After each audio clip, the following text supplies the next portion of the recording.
Okay, ladies and gentlemen, so you must have followed this on from the second part of the video.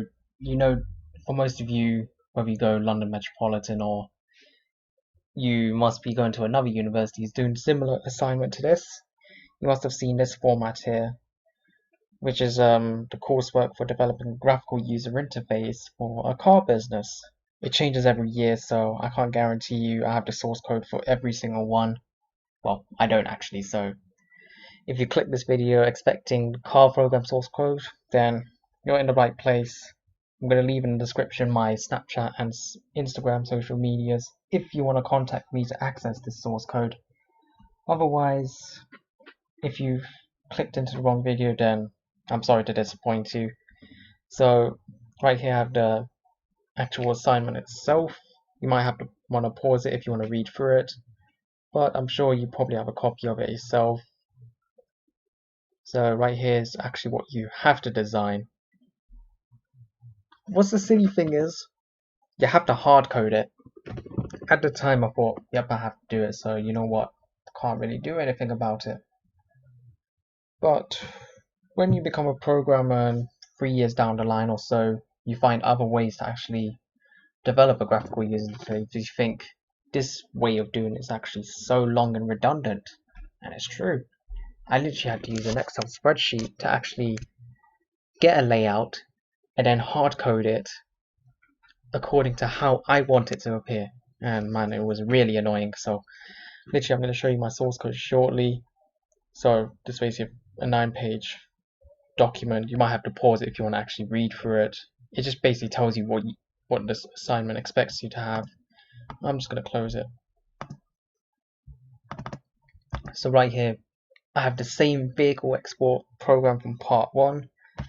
I had to make some fixes to one of the classes previously because I actually got marked down just because of this one little function which was working, but not the way they expressed it in the description, which is very stupid. And I think I still should have got marks either way.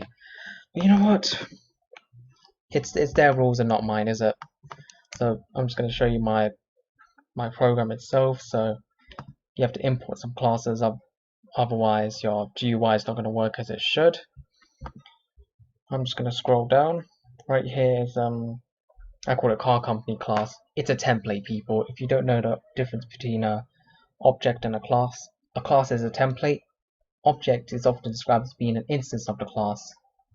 Pretty good analogy I was taught was about the cookie cutter. So you got the cookie cutter, which would be your class. It actually can make different shapes of cookies, like star shape, circles, squares, triangles, and then those shaped cookies are your instances.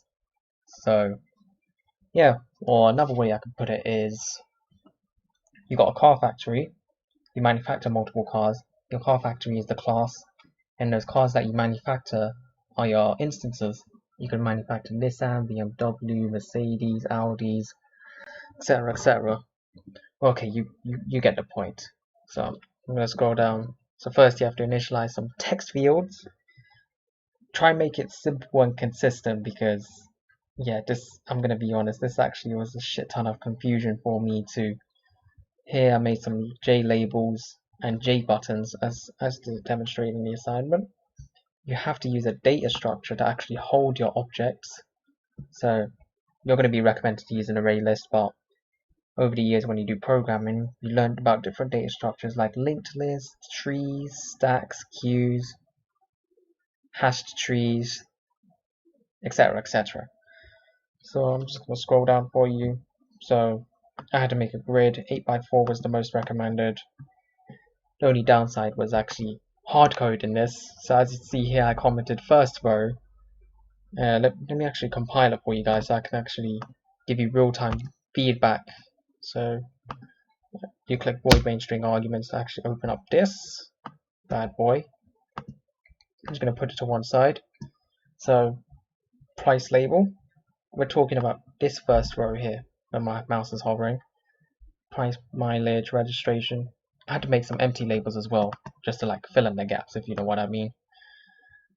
And then the second row will be the text field price, text field with mileage, text field with registration year, and then a button, and so on and so forth. pause the video if you need to actually take a proper insight into this. But overall, this is pretty much how to lay out as I did right here. You can be creative with it, and I'm sure your teacher won't mark you down, but if he does, then it sounds like a you problem. This is important. You'll need this to actually compile this class, otherwise it won't really work. Well, for my assignment, I had to demonstrate how to run it in a console application, you know, the Windows command line. And yeah, but it's not really necessary because in BlueJay you just have to click new car company and you can load this up as usual. But in my case, I had to use void main string arguments because they wanted us to show how to run it from a command line. And is it even really used in today's world, in today's industries and stuff? Don't think so. Well, I'm not going to debate that. Anyway, as I said, just contact my social medias if you want to request for my source code. Other than that, have a good day, ladies and gentlemen. Peace out.